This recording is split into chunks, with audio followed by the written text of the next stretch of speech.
ओम अज्ञानतिमिरन्धस्य ज्ञानाञ्जनशलाकया चक्षुरुन्मिलितं येन तस्मै श्रीगुरुवे नमः। श्रीचैतन्यमनोभीष्टं स्थापितं येन भूतले स्वयं रूपः कदा मह्यं ददाति स्वपदान्तिकं। वन्देऽहं श्रीगुरु श्रीयुतपदकमलं श्रीगुरून् वैष्णवांश्च श्रीरूपं साग्रजातं सहगण रघुनाथान्वितं तं सजीवं साद्वैतं सावधूतं परिजन सहितन कृष्ण चैतन्य देवम श्री राधा कृष्ण पादान सहगण ललिता श्री विशाखान्वितांश। हे कृष्ण करुणा सिंधु दीन बंधु जगतपते गोपेश गोपिका कांता राधा कांत नमस्तुते। तप्त कांचन गौरांगी राधे वृंदावनेश्वरी वृषभानुसुते देवी प्रणमामि हरिप्रिये। वाञ्छाकल्पतरुभ्यश्च कृपा सिन्धुभ्य एव च पतितानां पावनेभ्यो वैष्णवेभ्यो नमो नमः। नमो विष्णुपादाय कृष्णपृष्ठाय भूतले श्रीमते भक्तिवेदांत स्वामीति नामिने। नमस्ते सरस्वते देवे गौरवाणी प्रचारिणे निर्विशेष शून्यवादी पाश्चात्य देशतारिणे।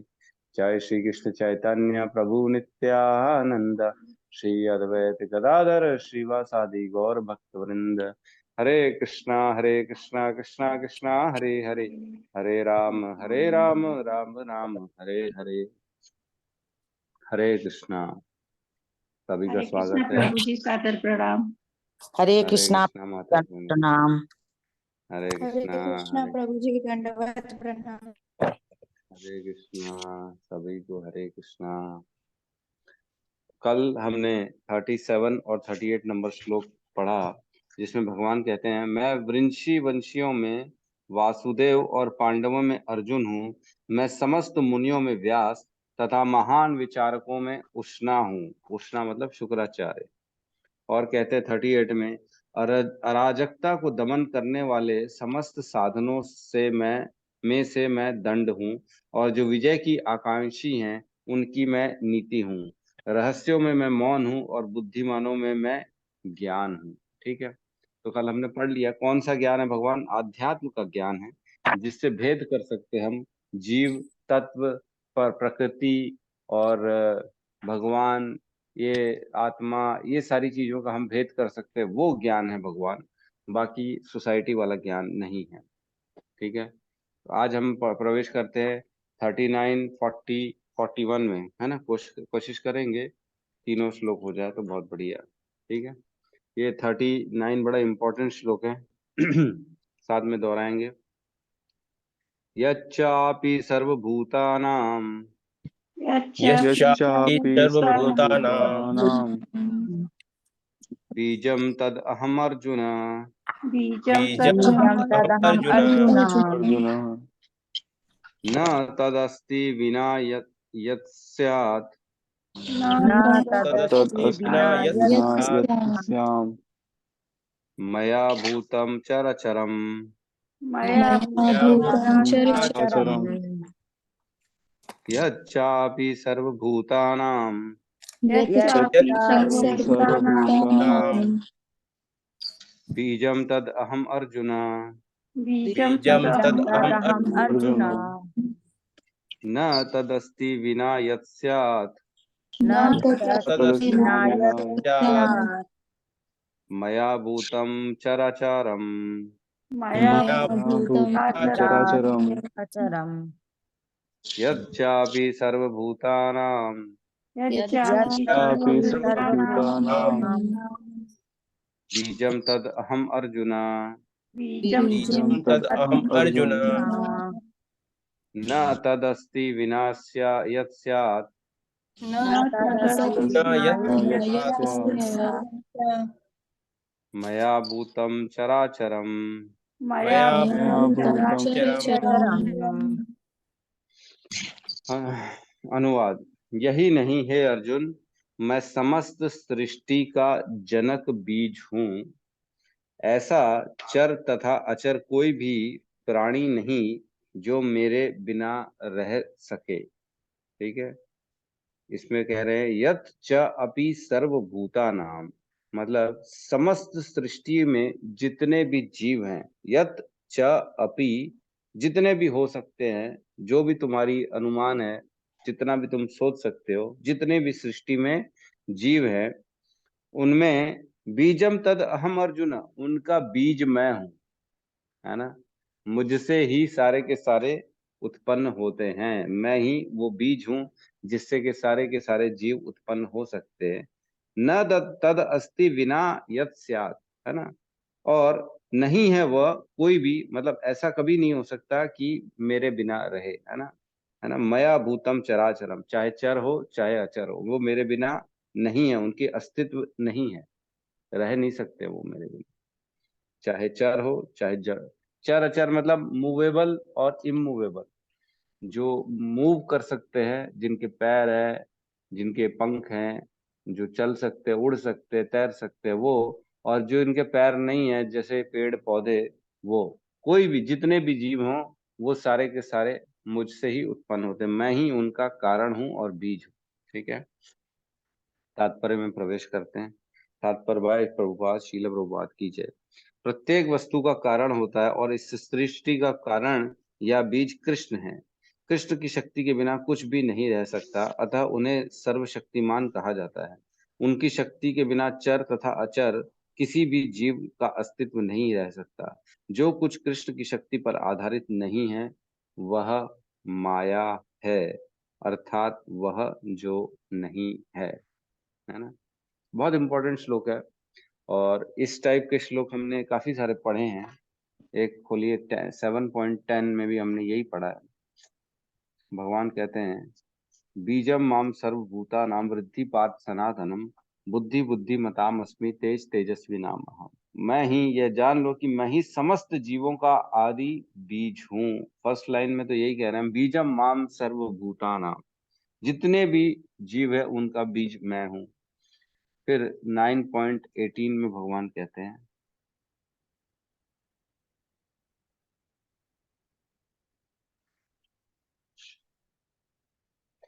9.18 में कहते हैं, गतिर्भर्ता प्रभु साक्षी निवास शरणम सुहृत प्रभव प्रलय स्थानम निधानम बीजम अव्ययम, है ना। मैं ही लक्ष्य पालन करता स्वामी साक्षी धाम शरण स्थली तथा अत्यंत प्रिय मित्र हूँ।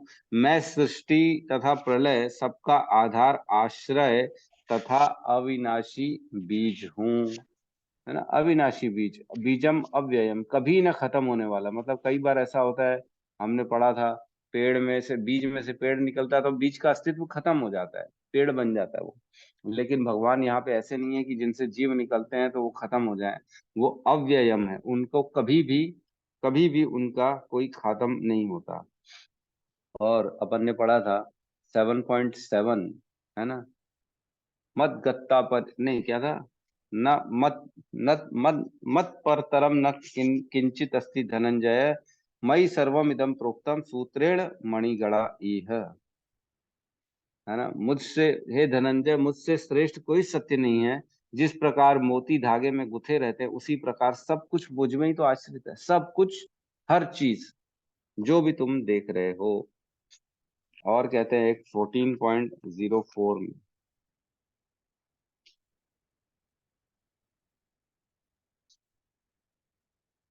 14.04, पेज नंबर 491, सर्वयोनिषु कौन्तुये मूर्तयः संभवन्ति या, तस्याहं ब्रह्म, तस्याम ब्रह्म तस्याम ब्रह्म महद योनि अहम बीज पदः प्रीता। हे कुंती पुत्र, तुम यह समझ लो कि समस्त प्रकार के जीव योनियां इस भौतिक प्रकृति में जन्म द्वारा संभव है, और मैं उनका बीज प्रदाता पिता हूँ। ठीक है, इतने सारे श्लोक में भगवान ने सब में यही कहा है कि मैं ही सबका बीज हूँ। जो भी इस सृष्टि में है, चाहे जीव है, चाहे अचर है, चाहे कुछ भी है, प्रकृति है, चाहे चेतना हो चाहे नहीं हो, चाहे हिल रही है चाहे नहीं हिल रही है, आज है चाहे कल थी चाहे भविष्य में होगी, सारी चीजों के कारण स्वरूप भगवान है। ठीक है, इसमें और जो हम पढ़ते हैं ना, ईश्वर, ईश्वर परम कृष्ण सच्चिदानंद विग्रह अनादिरादिर गोविंद सर्व कारण कारण, सारे कारणों के कारण प्रभु श्री कृष्ण है और कोई नहीं, उनसे परे कुछ भी नहीं। तो एक जो है ना श्रीमद् भागवतम, मैंने गौतम प्रभु को बोला, गौतम प्रभु खोलो तो 10.7.35 और 36 पढ़ के बताइए क्या है।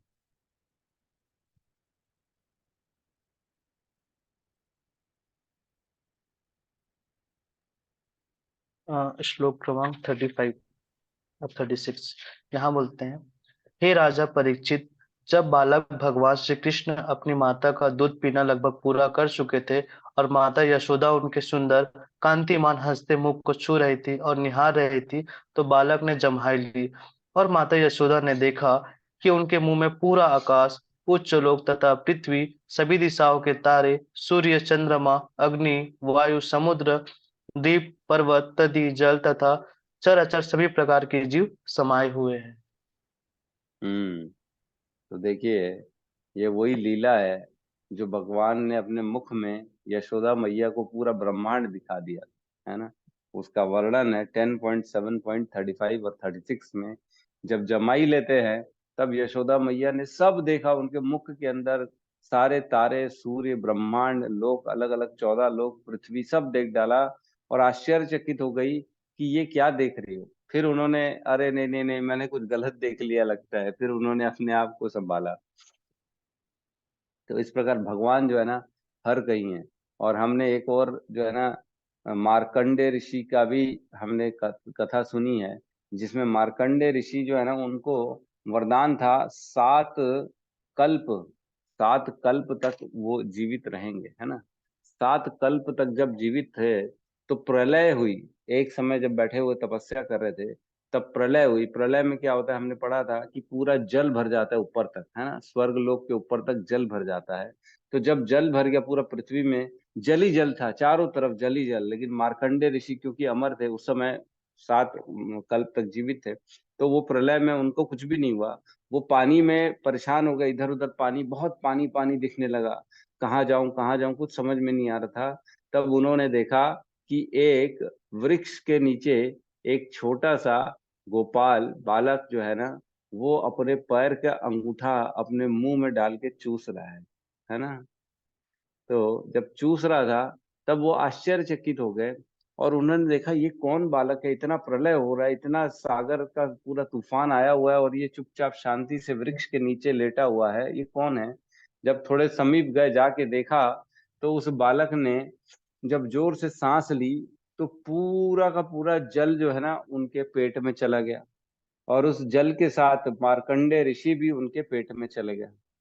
जब जली जल में फिर परेशान हो गए, मैं कहाँ हूँ कहाँ हूँ कहाँ हूँ कर रहे थे, तो फिर उनको थोड़ी दूर पे वही बालक फिर से दिखाई दिया जो वृक्ष के नीचे लेटा हुआ था। फिर थोड़े पास गए, उन्होंने देखा कि ये तो वही बालक है जो इसके पेट में मैं ऑलरेडी बैठा हूँ, जिसने सांस ली और सारा जल पेट में चला गया, मैं भी चला गया, फिर से कैसे आ गया। फिर देखते हैं तो फिर उस बालक ने सांस ली, फिर से जल पूरा का पूरा उनके पेट में चला गया, उस मार्कंडे ऋषि भी चले गए। फिर जब मार्कंडे ऋषि चले गए तब वो परेशान हुए, फिर इधर उधर देखने लगे, है ना, विमोहित हो गए। फिर देखा तो एक बच्चा दिख रहा है पेड़ के नीचे जो कि अपने पैर के अंगूठे को चूस रहा है ना। तो फिर मार्कंडे ऋषि ने बहुत ज्यादा विचलित हो गए। इस प्रकार होता गया तो उन्होंने फिर फाइनली प्रणाम किया और समझ गए, उनके अंदर से हृदय से अनुभूति हो गई कि ये और कोई नहीं है, बालम मुकुंदम, है ना, मुकुंद बालक कृष्ण है, वासुदेव श्री कृष्ण है। और उन्होंने प्रणाम किया और नतमस्तक हो गए और समझ में आ गया कि मैं जो है इनकी लीला में विमोहित हो रहा हूँ, बार बार बार बार बार बार विमोहित हो रहा हूँ, है ना। तो एक उनका बहुत ही पॉपुलर जो श्लोक है, कौन सा श्लोक है, अम, क्या, कहाँ से स्टार्ट होता है वो, बालम मुकुंदम मनसा स्मरामि, करार विंदो न पदार विंदे, मुखार विंदे विनिवेशयन्तम, वटस्य पत्रस्य पुटे शयानम, बालम मुकुंदम मनसा स्मरामि। बालम मुकुंदम मनसा स्मरामि। तो इस प्रकार जो है ना मार्कंडे ऋषि ने उनकी स्तुति की, है ना, कि जो है ना कौन, करार विंदो, करार विंदो मतलब वो अपने पैर से, अपना करार विंदे न पदार विंदम, अपने पैर हाथों से अपने पैरों को पकड़े हुए हैं, और क्या, मुखार विंदे विनिवेशयंतम, और उस पैर के अंगूठे को मुख में डाला हुआ है वो, और उसको चूस रहे हैं बैठ के, है ना। और कहा है वटस्य पत्रस्य पुटे शयानाम, वटस्य पत्रस्य मतलब एक जो है ना पीपल का पेड़ है, उसका नीचे पत्ते में वो लेटे हुए, वटस्य पत्रस्य पुटे शयानम, उसके नीचे शयन में है। और मनसा स्मरामि बालम मुकुंदम मनसा स्मरामि, ऐसे मैं मुकुंद बालक का मन से, पूरी तन मन से उनको स्मरण करता हूँ और उनको प्रणाम करता हूँ। इस तरह से मौका मार्कंडे ऋषि ने बहुत बढ़िया, बहुत प्यारा जो है ना ये स्तुति की थी। इसको यूट्यूब में भी सुन सकते हैं, बहुत प्यारा है वो। करार विंदे न पदार विंदम मुखार विंदे न विनिवेशयंतम, बहुत सुंदर है। तो इस प्रकार जो है ना भगवान की लीलाएं हैं, भगवान ने काफी जगह ये स्थापित किया कि मैं ही हूँ, लेकिन मोहित हो जाते सब लोग, है ना, जो माया के अधीन आ जाते हैं वो भगवान की लीला को नहीं समझ पाते हैं। तो कौन बताना चाहेगा कि माया क्या होती है? माया को अगर हम पूछें आप लोगों से माया क्या है, तो कैसे डिस्क्राइब करेंगे माया क्या है? बताइए रोहित प्रभु। प्रभु जी इसमें लिखा है ना, जो कृष्ण की शक्ति पर आधारित नहीं है वो माया है, मतलब कृष्ण से रिलेटेड जो नहीं है वो माया है। जो भी कृष्ण से रिलेटेड नहीं है वो माया है। तो क्या कृष्ण से रिलेटेड नहीं है और क्या है?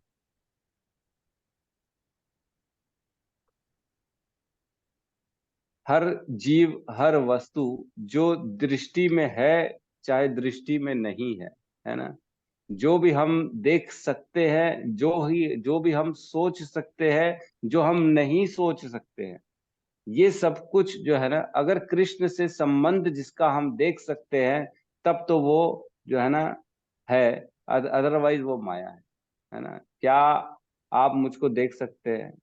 हाँ देख सकते हैं। तो क्या हम मेरा संबंध कृष्ण से देख सकते हैं? हाँ देख सकते हैं कि प्रभु जी के हृदय में परमात्मा है, और उनके पास जो शक्ति आ रही है कहीं ना कहीं से कृष्ण की कृपा से हो रहा है, इसलिए वो जो है ना सही है, अदरवाइज वो माया है।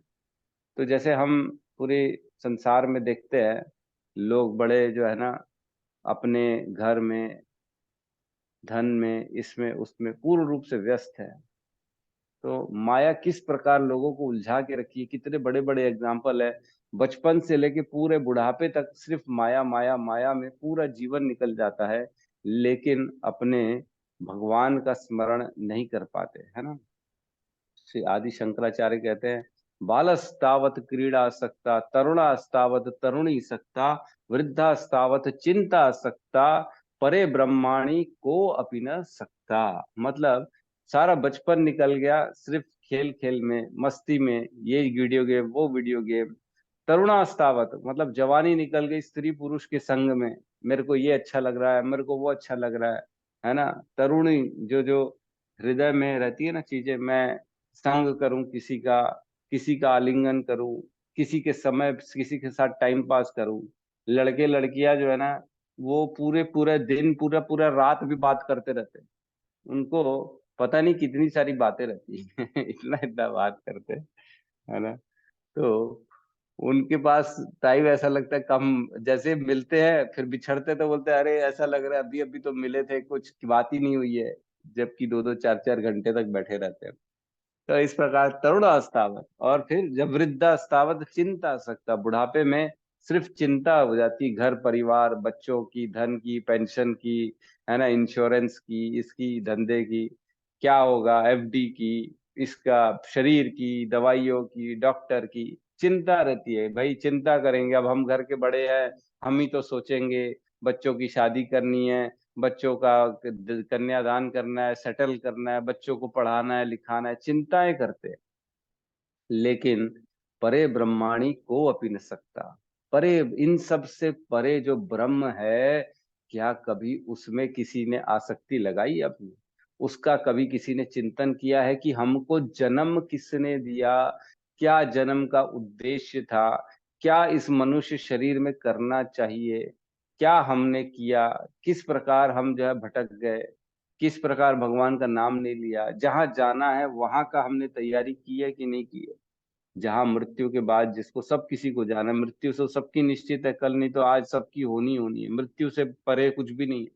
मृत्यु के बाद जहां जाना है, क्या वहां की तैयारी की है? नहीं की है। प्रहरे ब्रह्मणि को अपनी न सकता, वहां के बारे में कोई नहीं सोच सकता। तो माया का वर्णन काफी जगह आया है, तो एक दो श्लोक हैं, मैं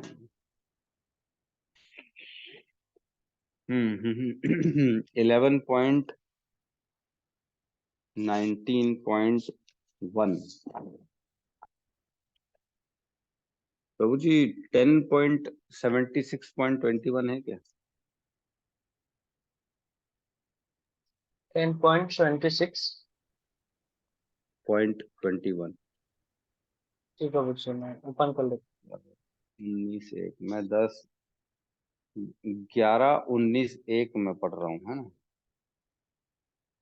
माया का वैसे तो बहुत जगह वर्णन है, लेकिन कुछ कुछ जो थोड़े से ऐसा लगा मेरे को श्लोक ठीक ठाक है, मैं वो बता रहा हूँ। 11 19 1 इसमें कहते हैं, पूर्ण पुरुषोत्तम भगवान ने कहा, जिस स्वरूप सिद्ध व्यक्ति ने प्रकाश पाने के बिंदु तथा शास्त्रीय ज्ञान का अनुशीलन किया है और जो भौतिक ब्रह्मांड को मात्र एक मोह समझकर निर्विशेष चिंतन से मुक्त हो गया है, उसे चाहिए कि वह उस ज्ञान को तथा उसे प्राप्त करने वाले साधनों को मुझे समर्पित कर दे। तो जो ब्रह्मांड को एक मोह समझकर, है ना, पूरा निर्विशेष चिंतन से मुक्त हो गया है, मतलब पूरे ब्रह्मांड में जो भी वो देख रहा है, जो भी महसूस कर रहा है, उसको मोह समझकर उसका चिंतन छोड़ दे और पूर्ण रूप से मेरी चिंतन में लग जाए, है ना। वही जो है ना प्रॉपर प्राप्त साधनों को प्राप्त करके वो मुझ तक पहुंच सकता है, अदरवाइज नहीं पहुंच सकता, है ना। तो माया जो है ना, वो मोह माया में काली फंसा देती है इंसान को। और एक श्लोक आता है 12.7.19, तो मैंने तो लाया नहीं है 12.7.19। एक और आता है 11 16 38, ये तो भगवान की विभूतियां हैं। 11 16 38 इसमें कहते हैं, परमेश्वर के रूप में मैं जीव प्रकृति के गुणों तथा महतत्व का आधार हूँ, इस प्रकार मैं सर्वस्व हूँ और कोई भी वस्तु मेरे बिना विद्यमान नहीं रह सकती। इस प्रकार भगवान ने अपना ऐश्वर्यों का वर्णन किया है, माया का वर्णन किया है। माया जो है ना, मतलब माया के विषय में जितना चर्चा करें ना उतना कम है। माया इतना उलझा के रखती है, जैसे किसी में प्राण अटके पड़े हो। माँ के प्राण बच्चों में, पिता के प्राण बच्चों में। बच्चे को कुछ हो जाता है तो माँ पिताजी को दर्द होता है, और वही बच्चा फिर बड़ा हो जाता है और जो है ना माँ पिताजी को छोड़ देता है। तब इनको लगता है कि मैंने पूरा जीवन किया क्या, मैंने जीवन तो पूरा का पूरा जिस पे दिया वही मेरे से दूर हो गया, वो मेरी चिंता नहीं कर रहा, अब मैं कैसे जीऊं। और उनके प्राण जो है ना छूट जाते हैं, सिर्फ अपनी अपने आसक्ति के कारण, बच्चे की आसक्ति के कारण। तो हमको ये समझना पड़ेगा कि कौन मेरा है कौन मेरा नहीं है, ये बहुत इंपॉर्टेंट है समझना। क्या बच्चे और धन, घर, संपत्ति ये हमारी है? जो कुछ कृष्ण की शक्ति पर आधारित नहीं है वह माया है, वह माया है, अर्थात वह जो नहीं है। तो हर चीज को हमको देखना भी है, प्रेम भी करना है, कर्तव्य पूरे करने हैं, लेकिन ऐसा नहीं करना है कि मैं अपने कर रहा हूँ, मेरी शांति, मेरी सुख, मेरे आनंद के लिए मैं कर रहा हूँ, ऐसा नहीं। मैं कृष्ण के आनंद के लिए ये सारे कार्य कर रहा हूँ। कृष्ण ने मेरे को संतान दिया, कृष्ण ने मेरे को धन दिया, कृष्ण ने मेरे को घर दिया। अब ठीक है, दिया है तो इसका पूर्ण और सही उपयोग और उपभोग करके मेरे को जो है ना उनके जो है ना गुणगान करने, ये होनी चाहिए। ये मेंटेलिटी होनी चाहिए। एक्चुअल में सिर्फ मेंटेलिटी का चेंज करना है और कुछ नहीं। सब सेम रहेगा, जैसे जीना है, जैसे खाना है, जैसे रहना है वैसे रहेगा, लेकिन सोच में परिवर्तन लाना पड़ेगा कि ये सब मेरा नहीं है। जैसे बैंक का कैशियर होता है, उसके पास डेली कितने सारे पैसे आते हैं और जाते हैं, लाखों लाखों रुपए आते हैं, वो गिनता है, रखता है, फिर दे भी देता है लोगों को। तो क्या वो उसके हो जाते हैं? नहीं, उसको तो उसके आखिरी में जो 25, 30, 50 हजार जो भी उसकी सैलरी है वो उसकी है, बाकी वो इतना लाखों करोड़ों का जो कैश आ रहा है जा रहा है उसके नहीं है। उसी प्रकार हमारा जीवन में भी जो सुख और दुख आ रहे जा रहे वो हमको देखने की हमारे है ही नहीं। वो कृष्ण के हैं, कृष्ण ने दिया तो हमारे पास आया, कृष्ण ने लिया तो हमसे चला गया। हमारे पास तो अंत में वही बच जाएगा जो हम पूरे जीवन में कर्म करेंगे, और अंततः हमारी सैलरी हमारे पास, जो भगवान का नाम लेंगे, भगवान की भक्ति करेंगे, उनकी सेवा करेंगे, वो अंततः मेरे पास बच जाएगा। ठीक है, तो किसी को माया के बारे में अगर कुछ कहना है तो ठीक है, नहीं तो नेक्स्ट श्लोक में हम प्रवेश करेंगे।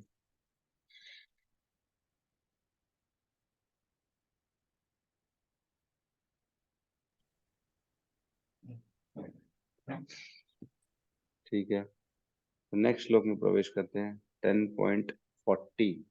ठीक है, साथ में दोहराएंगे। न अंतो अस्ति मम दिव्यानाम नान्तो अस्ति मम दिव्यानां दिव्यानां विभूतिराम परन्तपः विभूतीनां परन्तप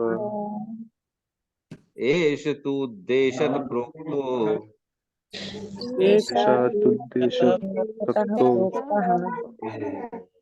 विभूत विभूतेर्विवस्तोर्मया विभूतेर्विस्तारो मया न अंतोऽस्ति मम दिव्यानां नान्तो अस्ति मम दिव्यानां विभूतीनां परन्तपः विभूतीनां परन्तपः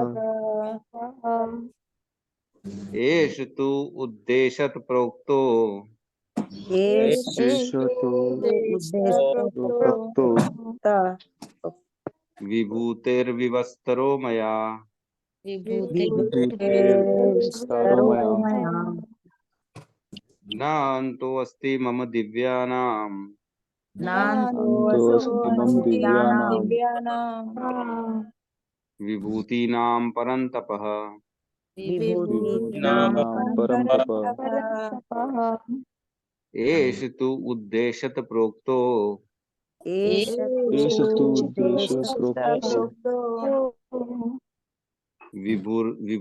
विभूतेर्विवस्तरो मया विभूतेर्विस्तारो मया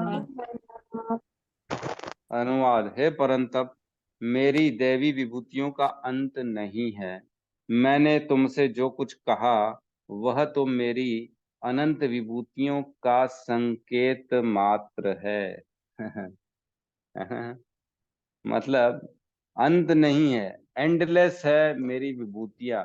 मेरी जो है, जो ऐश्वर्य है, जो मेरे पास, जो तुम जो है ना, वो जो भी है वो अनंत अंत है। वो अंत अंत है ही नहीं, उनका नेवर एंडिंग है ना। मैंने तुमसे जो कुछ कहा है वह मेरी अनंत विभूतियों का संकेत मात्र है। ओनली सैंपल, सैंपल बोलते हैं ना, खाली दुकान में ऑर्डर लेने आते हैं तो दो चार सैंपल दिखाते हैं, भैया ये देखो ऐसा आएगा मटेरियल, ऐसा आएगा फैब्रिक, बाकी तो सब गोडाउन में रखा है, ये तो सैंपल है खाली, है ना। गोडाउन में सारा डिटेल में सब मिल जाएगा। तो ये जो भी हमने अभी तक पढ़ा, सुना, समझा, वो सिर्फ सैंपल है भगवान की, अनंत है।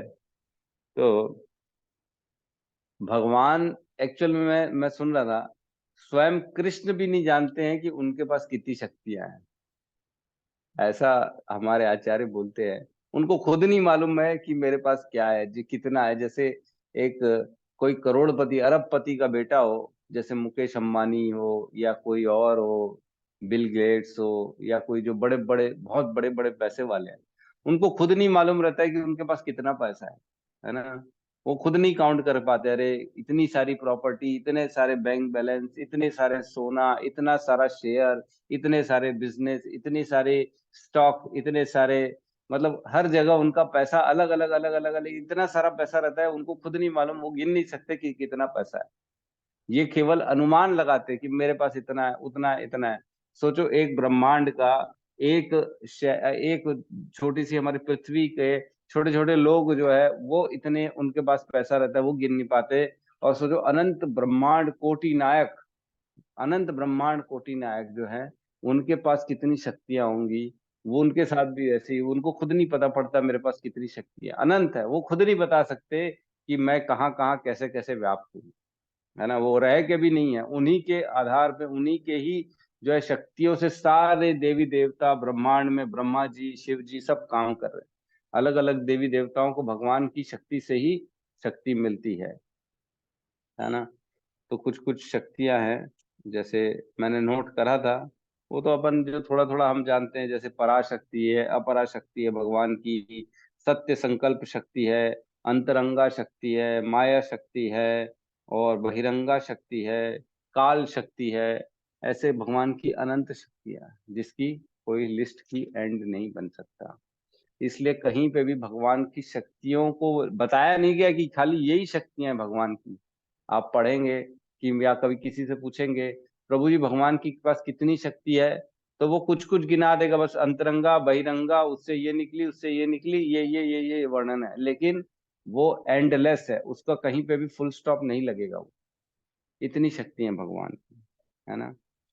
तो भगवान सर्वशक्तिमान है, और साथ ही साथ भगवान करुणावान भी है ना। इसीलिए यही कारण है कि हम कृष्ण के शरणागति होना चाहते है कि नहीं। ये बड़ा बड़ा एक रिलेशन देख रहे हैं, क्योंकि वो सर्वशक्तिमान है, उनका उनसे ऊपर कोई नहीं है। मत पर तरम न किंचित अस्ति धनंजय, उनसे ऊपर भी नहीं है कोई, उनके समान भी नहीं है। और साथ ही साथ भगवान दयावान भी है। ये दोनों प्रॉपर्टी हैं, इसीलिए हम सब भगवान के शरणागति चाहती हैं। कोई भी इस संसार में जितने भी लोग हो ना, वो कहीं ना कहीं किसी की शरण में जाना चाहते हैं। हर इंसान, ये इंसान के अंदर, मनुष्य के अंदर ये इनबिल्ट नेचर है कि मैं किसी की तो शरण में जाऊं, कोई तो मेरे को ऊपर रहे, कोई तो मेरी देखभाल करे, कोई तो मेरा ख्याल करे, कोई तो जो हो ऐसा जो मेरे माता पिता समान हो, जिसको हमेशा जो है ना, जो मेरे देखभाल करे, मेरा सही गलत बताए, मेरे लिए उचित अनुचित क्या है वो सब करे। यही कारण है, इसलिए हम कृष्ण की शरणागति को स्वीकार करते हैं। ठीक है, तो तात्पर्य में प्रवेश करते हैं। तात्पर्य बाय शील प्रभुपाद की जय। जैसे कि वैदिक साहित्य में कहा गया है कि यद्यपि परमेश्वर की शक्तियां तथा विभूतियां अनेक प्रकार से जानी जाती हैं, किंतु इन विभूतियों का कोई अंत नहीं है, अतः समस्त विभूतियों तथा शक्तियों का वर्णन कर पाना संभव नहीं है। अर्जुन की जिज्ञासा को शांत करने के लिए केवल थोड़ा सा उदाहरण प्रस्तुत किया गए हैं। केवल थोड़ा सा उदाहरण है जिससे हम समझ सकते हैं। तो एक जो है ना, अ, दूसरे दूसरे कैंटो में, दूसरे कैंटो 9वां अध्याय 1 से लेके 17 तक, इसको अगर पढ़ेंगे ना, तो इसमें थोड़ा थोड़ा भगवान के बारे में बताया गया है। ठीक है, श्री भगवान के वचन के उद्धारण हेतु 2.9.1 इसमें कहते हैं, श्रील सुखदेव गोस्वामी ने कहा, हे राजन, जब तक मनुष्य पूर्ण पुरुषोत्तम भगवान की शक्ति से प्रभावित नहीं होता, तब तक भौतिक शरीर के साथ शुद्ध चेतना में शुद्ध आत्मा के संबंध का कोई अर्थ नहीं होता। ऐसा संबंध स्वप्न देखने वाले द्वारा अपने ही शरीर का को कार्य करते हुए देखने के समान है। जब तक हम भगवान की शक्ति से आश्वस्त नहीं हो जाते, तब तक हम भगवान की भक्ति नहीं करेंगे, है ना। तो हमको ये सोचना समझना पड़ेगा कि हमको हर कहीं भगवान की शक्तियां दिख रही हैं, इसलिए हम भी अब भगवान से दूर रह नहीं सकते, और हमारे पास और कोई विकल्प नहीं है, इसलिए भगवान की भक्ति करें, ऐसा हमको सोचना है। ठीक है, तो ये आप सब पढ़ लीजिएगा, 1 से लेके 2.9.1 से लेके 17 तक। ये बड़ा अच्छा है, मैं कल पढ़ रहा था, पढ़ेंगे तो और क्लियरिटी आएगी इसमें, है ना। और भी काफी सारे इसमें श्लोक हैं, 11.4.2, है ना। और 10.14.7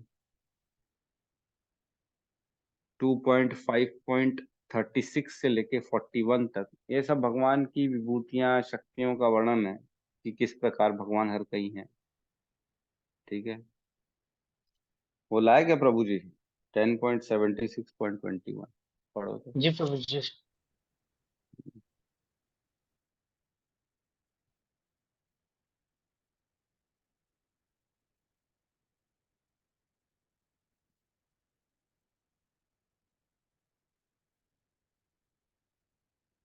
प्रभु जी श्लोक क्रमांक कौन सा 21 पढ़ना है ना? हाँ 10.76.21। जी, यहाँ पे लिखा है, मैं दानव द्वारा निर्मित यह मायावी विमान एक क्षण अनेक एक जैसे रूपों में प्रकट होता है और दूसरे क्षण पुनः केवल एक रूप में दिखता है। कभी यह दिखता है और कभी नहीं दिखता था। इस तरह साल्व के विरोधी यह निश्चित नहीं कर पाते कि वे कहाँ हैं। तो ये भगवान की माया का वर्णन था इसमें कि कैसे बार बार दिखना और बार बार छुपना, ये सारा काम जो है ना पढ़ेंगे तो और समझ में आएगा क्लियर क्या लिखा है। तो माया के बारे में चर्चा चल रही थी अपने पिछले श्लोक में, तो उसी का वर्णन है कि माया किस प्रकार भगवान की काम करती है।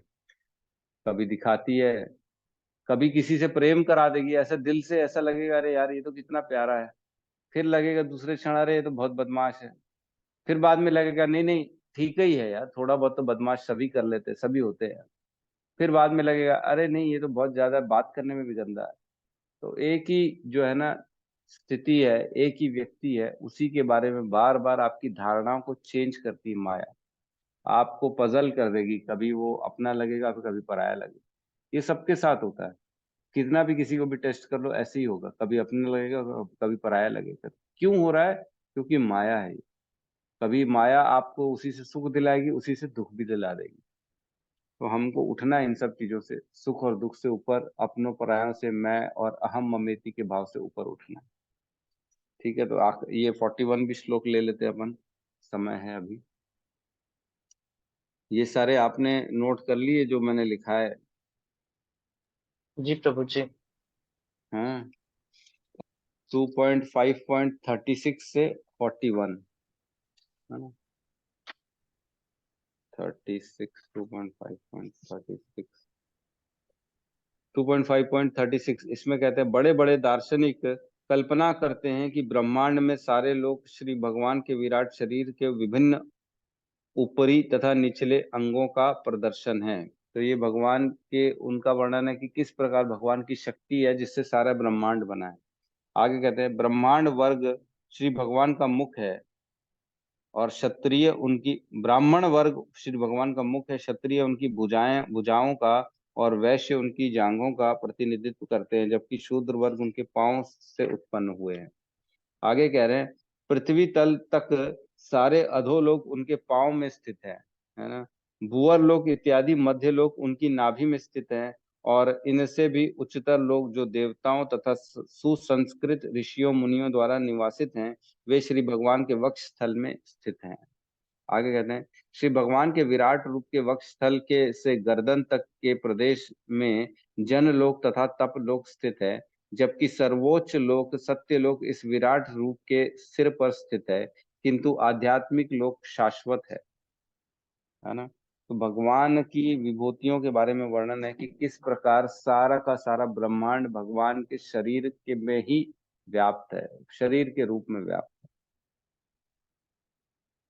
ठीक है, तो नेक्स्ट श्लोक में प्रवेश करते हैं 41 में। यद यद विभूति मत सत्वम यद्यद् विभूतिमत्सत्त्वं श्रीमद ऊर्जितम एव वा श्रीमद्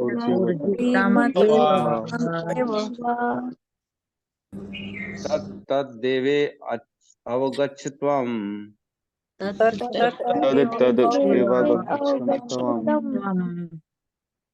मम तेजो अंश संभवः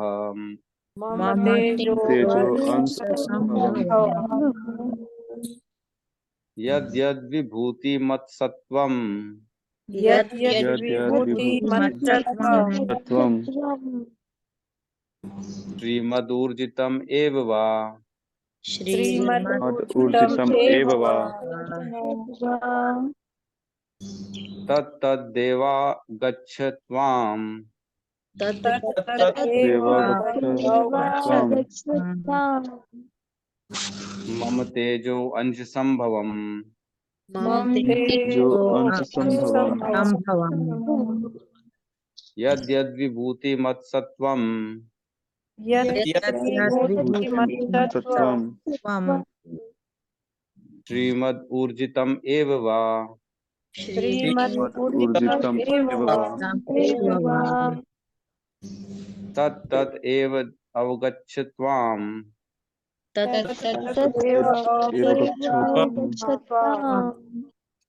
मम तेजो अंश संभवम् मम तेजो अंश संभवम् तुम जान लो। अनुवाद, तुम जान लो कि सारा ऐश्वर्य, सौंदर्य तथा तेजस्वी सृष्टियां मेरे तेज के एक स्फुलिंग मात्र से उद्भूत है।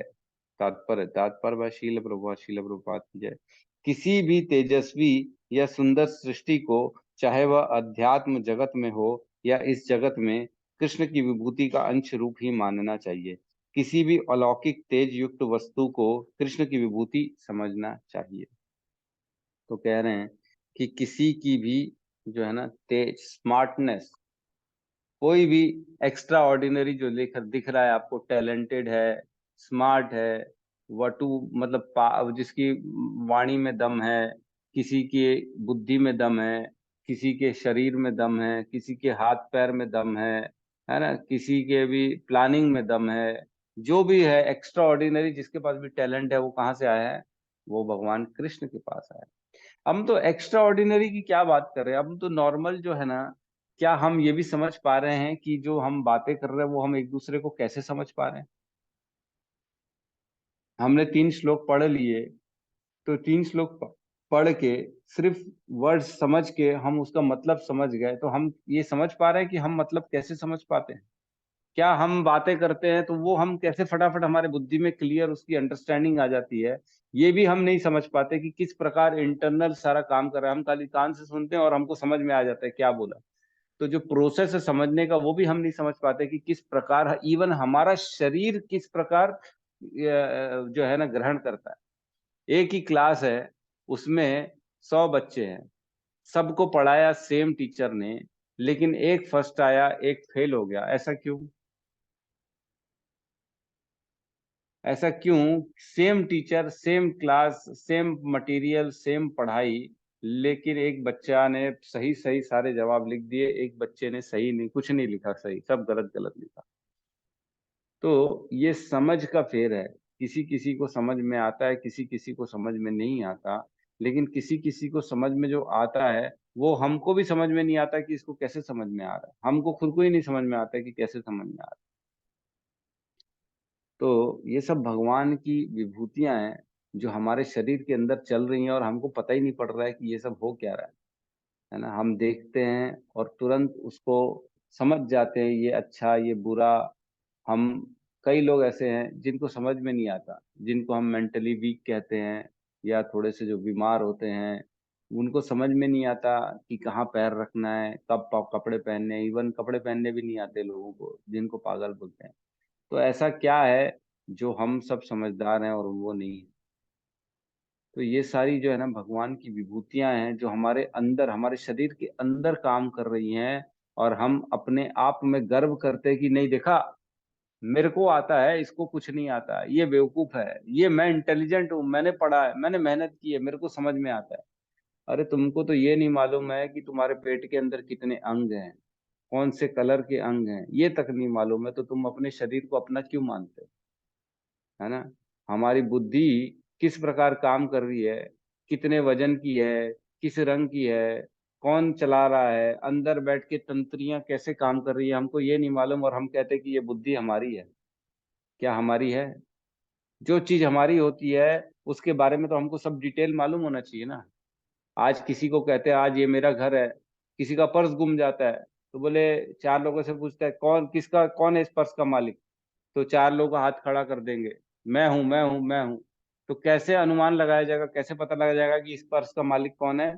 जब वो सब बताएगा, उसके अंदर इतने पैसे हैं, ये कार्ड है, ये कलर का है, ये और इतने जो है इसमें ये चिट्ठी लिखी हुई है, इसका फोटो है, वो है। जब सब बताएगा तब उसको बोलेंगे हाँ भाई पर्स का मालिक तू है। क्या उसी प्रकार इस शरीर के मालिक हम हैं? हम बता सकते हैं क्या क्या है हमारे शरीर में, ये है। मेरे शरीर में ना नीचे इधर पे एक गुर्दा है, ऊपर यहाँ पे फेफड़े हैं ये तो सब डॉक्टर ने बता दिए तो हमको पता पड़ गया, लेकिन आप अपने बारे में नहीं बता सकते हो, है ना? कुछ नहीं बता सकते हम। चल रहा है ये शरीर, ऑटोमेटिक मोड में चल रहा है ना। खाना बस इतना मालूम है, खाया, अब निकलेगा, ऑटोमेटिक निकलेगा। उसके बीच की प्रक्रिया हमको कुछ नहीं मालूम है, क्या हुआ, कैसे एनर्जी आई बॉडी के अंदर, कैसे सारी बॉडी दिमाग में एनर्जी पहुंची, कैसे रेस्ट हुआ। रात में थक गए, एकदम थक गए, लेकिन सुबह उठे तो एकदम रिचार्ज हो गए। कैसे रिचार्ज हो गए? कौन किया रिचार्ज? किसी को नहीं मालूम। क्या गाड़ी दिन भर घुमा के आएंगे, पेट्रोल खत्म करके आएंगे, अगले दिन पेट्रोल भरा भरा मिल जाएगा क्या? नहीं मिलेगा, फिर से भराना पड़ेगा। लेकिन हमारा शरीर दिन भर काम करो, अगले दिन देखो तो फिर बढ़ जाता है, पूरा एनर्जी आ जाती है। कौन कर रहा है? ये सब भगवान की विभूतियां हैं। सारा सौंदर्य, सारा तेज भगवान की एक स्फुल्लिंग मात्र से, स्पार्क, एक जो चिंगारी बोलते हैं, सिर्फ चिंगारी से सब कुछ हो रहा है। एक चिंगारी लगने की देर है और बड़ी सी आग लग जाती है जंगल में। वैसे ही भगवान की एक चिंगारी आती है, उससे सब सृष्टि में सब कार्य करना चालू कर देते हैं। शरीर के अंदर, शरीर के बाहर सब कार्य करना चालू कर देते हैं। तो भगवान की विभूतियां हैं, हर चीज भगवान की विभूति है। हर कहीं हमको भगवान का आस्वादन करना चाहिए। भगवान है, इसको महसूस करना चाहिए हर पल, हर समय, हर जगह, हर व्यक्ति में, हर वस्तु में, हर जगह भगवान को अनुभव करना चाहिए। तो जितना जितना अनुभव करेंगे, उतना उतना। फूल तोड़ने जाते हैं तो यही सोचते हैं प्रभु जी की कब ये फूल इतना सुंदर है। सही कहा। डेली मैं भी सोचता हूँ कि बेचारे वृक्ष जो है वो काली मिट्टी में उगे हुए हैं, पानी मिल रहा है तो लाल फूल कैसे उत्पन्न हो रहा है हैं?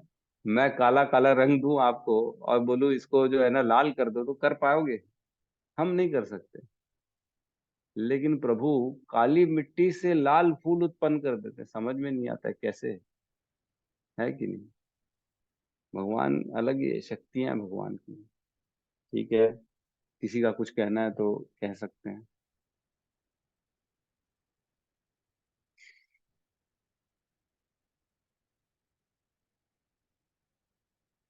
यस, कहिए सत्यम प्रभु, कहिए। हरे कृष्ण प्रभु जी, दंडवत प्रणाम। दंडवत प्रणाम प्रभु जी। प्रभु जी एक डाउट था ऐसी, जो अभी डिस्कशन हो रहा था तो उसमें क्लास वाला था ना कि मतलब 100 बच्चे हैं और कुछ लोग फर्स्ट आते हैं, कुछ लोग फेल हो जाते हैं। हम्म। तो क्या इसको समझना ठीक रहेगा कि जैसे मान लीजिए जिसका फर्स्ट आता है तो फिर वो कंसंट्रेट होकर के पूरा फोकस होकर सुनते हैं, और जो फेल हो जाते हैं उनका माया में अट्रैक्शन ज्यादा रहता है, मतलब कभी घर में सोच रहे हैं, कभी कुछ सोच रहे हैं, कभी कुछ सोच रहे हैं, उनका ध्यान स्थिर नहीं है। इसी प्रकार से आध्यात्मिक में मतलब क्या कहते हैं, जो कृष्ण के बारे में ध्यान से सुन रहे हैं वो अच्छे समझ जाते हैं, और क्या कहते हैं, एक आध्यात्मिक गुरु जो शिक्षा दे रहा है। लेकिन कुछ लोग ऐसे हैं कि समझ रहे हैं, सुन रहे हैं, लेकिन उनका कहीं और भी दिमाग लगा हुआ है, इसलिए वो नहीं समझ पाते हैं कृष्ण को अच्छे से, इसलिए वो माया में डूबे देखो, रहते हैं। ये बात आपकी सही है कि प्रयास अपने तो जरूरी हैं, लेकिन प्रयास करने के बाद भी सब कुछ आपके हाथ में नहीं है ना। अगर सपोज करो एक स्कूल में 100 बच्चे हैं, जिसमें से एक बच्चे तो फर्स्ट आ रहे हैं, एक बच्चा लास्ट आ रहा है, लेकिन 5 बच्चे ना बड़े ध्यान से मेहनत करते हैं, बहुत मेहनत करते हैं बेचारे 5 बच्चे। उन 5 में से फर्स्ट सिर्फ एक ही आता है, टॉप में एक ही आता है, बाकी जो होते हैं ना वो सेकंड, थर्ड, फोर्थ, फिफ्थ आते हैं। तो ऐसा क्या, प्रयासों में कमी नहीं, सब चीज में है। लेकिन जो है ना, एक ने सारे मार्क्स हासिल किए, दूसरे ने 2-3 मार्क्स कम किए, कम किए, कम किए, क्योंकि प्रयास तो किया लेकिन कृपा की कमी रह गई कहीं ना कहीं, जो है ना, वहां पे भगवान की अनुभूति करनी बहुत जरूरी है।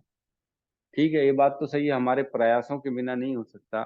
एक जो है पूरा, जो है ना, माया में घिरा हुआ है। प्रभु जी घर में क्या लिखा है? प्रभु जी, घर में बच्चे के जन्म होने पर क्या हम भगवत गीता को छू सकते हैं या माला कर सकते हैं? विग्रह सेवा कब तक कर सकते हैं? नहीं, मेरे को प्रश्न समझ में नहीं आया। अगर बच्चे का जन्म हुआ है घर में, तो भगवत गीता पढ़नी है आपको उनके सामने, बच्चे के सामने, कैसा?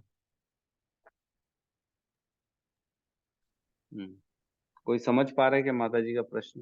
प्रभु जी, माता जी का क्वेश्चन मुझे लग रहा है पढ़ के कि वो ये पूछना चाह रही है, जैसे किसी की मृत्यु होती है या कुछ भी होता है, तो ऐसे ही क्या है कि एक शुभ घड़ी है, मतलब कि बच्चे का जन्म हुआ है, तो क्या माला कर सकते हैं, करना उचित है नहीं है, और क्या कहते हैं, भगवद गीता पढ़ सकते हैं नहीं पढ़ सकते हैं, ये उचित है या नहीं है, और विग्रह सेवा कर सकते हैं कि नहीं कर सकते हैं ऐसे टाइम पे जब जन्म हुआ है? तो मुझे लग रहा है यही क्वेश्चन है शायद माता जी का।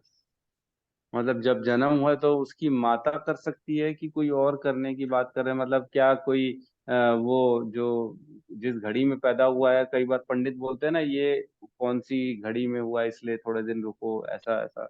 मतलब क्वेश्चन, मतलब कर्म गीता तो कभी भी कर सकते हो, कोई प्रॉब्लम नहीं, माला भी कभी भी कर सकते हो, उससे बच्चे के जन्म से कोई लेना देना नहीं है। प्रभु रूटीन में हम जो करते हैं सेवा, वो हम कर सकते हैं। यस, करनी ही है, बिल्कुल करनी है। कोई जीवित हो चाहे कोई मर जाए, इवन कोई मर जाए, किसी की मृत्यु हो जाए, तो भी आपको भगवान का नाम नहीं छोड़ना है, माला अपनी नहीं छोड़नी, भगवत गीता नहीं छोड़नी, आपको करते रहना। क्योंकि यही चीज है जो साथ में जाएगी। विग्रह सेवा में, विग्रह सेवा में ऐसे कहते हैं माता जी कि जैसे जो किसी का अगर जो है ना कोई मर जाता है, तो कुछ काल के लिए ना सूतक जो है ना एक अपवित्र स्थिति हो जाती है, क्योंकि आपने उनका जो है ना स्पर्श किया है और सारी, तो 2-3 दिन के लिए ना विग्रह से जो है ना डायरेक्ट सेवा नहीं करनी चाहिए, उनको छूना नहीं चाहिए, उनसे दूर से सेवा करनी चाहिए। माला कर लिए और पुष्प ला लिए और कथा विग्रह पूजा अर्चना सब सुन लिए, लेकिन स्वयं सामने खड़े होके उनको स्पर्श नहीं करना चाहिए विग्रह को, 3 दिन 4 दिन तक, जब तक आप पवित्र नहीं हो जाओ तब तक। फिर जो है ना अपने ऊपर जो है ना भगवान का चरणामृत छिड़क के और शुद्धिकरण करके जो है ना अपने, अगर बाल कटवाने हैं तो बाल, जन्म का भी सूतक होता है क्या? वही मैं बता रहा था कि कुछ कुछ ऐसी परिस्थितियां होती हैं, जब बच्चे का जन्म होता है तो वो सूतक पातक बताते पंडित की ये इस काल में हो गया, इसलिए इसकी अभी जो है ना 2-3 दिन तक इसको दूर रखना, देखना नहीं, ऐसा करना वैसा करना। तो वो सब वैसे जो है ना कर्म कांडी लोगों का काम है, अपना नहीं है। हम वैष्णव लोग इन सब चीजों से दूर हैं, लेकिन फिर भी अगर मानना है तो 2-3 दिन तक जो है ना आप उनकी जो है ना पर्सनल सेवा, विग्रह को टच नहीं ना करें तो ठीक है। बाकी ये सब गीता पढ़ने में कोई प्रॉब्लम नहीं, गीता पढ़ें, माला करें, कोई प्रॉब्लम नहीं, इसको कर सकते हैं, एनी टाइम कर सकते हैं। ठीक है, माला माता जी कुछ कहना चाहती, कहिए माला माता जी।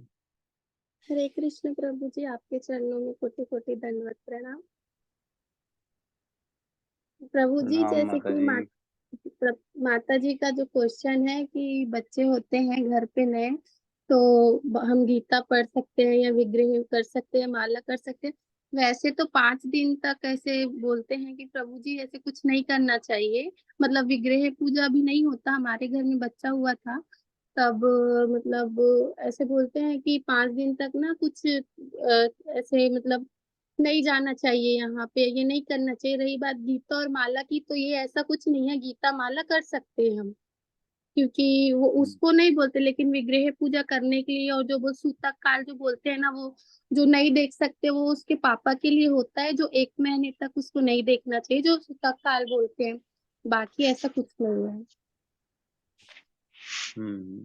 तो वही है कि अगर ऐसी पंडित जी बोल रहे हैं तो आप उस समय सिर्फ विग्रह जो है ना, एक्चुअल में विग्रह को डायरेक्ट जो सेवा होती है ना उसको वर्जित करना चाहिए। हाँ, कि जब मैं तक डायरेक्ट जैसे भगवान का स्नान कराना है, उनके कपड़े चेंज करने हैं, उनको माला पहनाना है, उनकी आरती स्वयं करनी है, इन सब चीजों से थोड़ा सा दूर रहना चाहिए जब तक वो काल बता रहे हैं। उसके बाद आप ये भी कर सकते हो।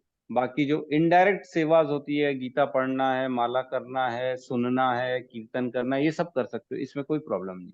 ये आप कभी भी कर सकते हो, कोई भी समय कर सकते वो जब तक प्रभु जी बच्चे का वो जो वो पेट में जो रहता है वो नहीं निकलता, 5 से 5 दिन तक बोलते हैं, तो उसका जो वो निकलता है, जब तक वो कुछ काम होता है कि वो उसका बाल वगैरह का या उसके नहलाने धुलाने का, उसके बाद आप विग्रह पूजा कर सकते हो, भगवान को छू सकते हो, ऐसा बोलते हैं पंडित जी लोग। तो घर में भी ऐसा होता है अधिकतर देखा जाए तो, बाकी तो पता नहीं। वो माता जी लिख रही 10 दिन तक इनको मना किया गया है कि आप मत करो। कर्मकांडी लोग सब चीज करने के लिए मना कर देते हैं, लेकिन वैष्णव लोग सब चीज के लिए मना नहीं करते हैं। वो लोग सिर्फ आपको विग्रह से दूर कर देते हैं। आप विग्रह की सेवा से दूर रह सकते हो। बाकी हम लोग में इनडायरेक्ट जो सेवा होती है वो सब कर सकते हैं। बाकी जैसी श्रद्धा है, जैसा आपको उचित लगे वैसा करो। या आप किसी की सीनियर वैष्णव की भी आप सजेशन ले सकते हो। हिज ग्रेस तमाल कृष्ण प्रभु से डिस्कशन कर सकते हो कि मेरे को ऐसा ऐसा ऐसा ऐसा बोल रहे हैं, तो मैं ऐसी परिस्थिति में क्या करूं। हरे क्योंकि जो कृष्ण मैंने प्रभु सुना जी। है हरे जी, कृष्ण। मैंने जो मैंने सुना है ना, एक मिनट माता जी, उस हिसाब से सिर्फ आपकी पर्सनल विग्रह सेवा आप वंचित रह सकते हो, उससे दूर रहो तो ज्यादा बेहतर है। जी माता जी कहिए। हरे कृष्ण प्रभु जी। प्रभु जी, हमारे गुरु प्रभु जी बोलते हैं जिसकी दीक्षा हो गई उनके लिए कुछ भी मना नहीं है, सब भगवान का सेवा करना ही करना है हर हाल में। देखिए ऐसा है कि सब आदमी जो होता है ना, उनके पास फ्रीडम नहीं होता। कुछ कुछ लोग जी डिपेंड होते हैं घर वालों पे, उनके जी सीनियर्स जी पे। अपनी विल अपना किसी को भी नियम को तोड़ नहीं सकते, वो बेचारे बंधे रहते हैं। तो बंधन है, तो जिनके पास बंधन है वो बंधन के हिसाब से काम करें, घर के अगेंस्ट ना जाए, लड़ाई झगड़ा ना करें, जो जी उचित लगे वो करें। तो विग्रह से दूर रहें, अगर बोल रहे हैं तो दूर रहिए, कोई दिक्कत नहीं है। 10 दिन तक कोई फर्क नहीं पड़ता, लेकिन माला करें, गीता पढ़ें, इससे कोई फर्क नहीं पड़ता। ठीक है, लगे तो किसी सीनियर से आप और सजेशन ले सकते हो, बेटर ये रहेगा। ठीक है, तो क्लास क्लोज करते हैं। बहुत बहुत धन्यवाद सबका। हरे कृष्ण महामंत्र का जाप कर लेते हैं सब मिलके। हरे कृष्णा हरे कृष्णा कृष्णा कृष्णा हरे हरे कृष्ण हरे राम हरे राम हरे हरे राम राम हरे राम हरे राम हरे हरे राम हरे। हरे राम राम राम हरे। सभी भक्त सभी वृंद भक्त की वृंद जय। की जय जय। जगत गुरु जगत शील गुरु श्री प्रभुपाद की प्रभुपाद जय। की जय गौर प्रेमानंदे। जय गौर प्रेमानंदे। हरि हरि हरि बोल। हरि बोल। हरि हरि।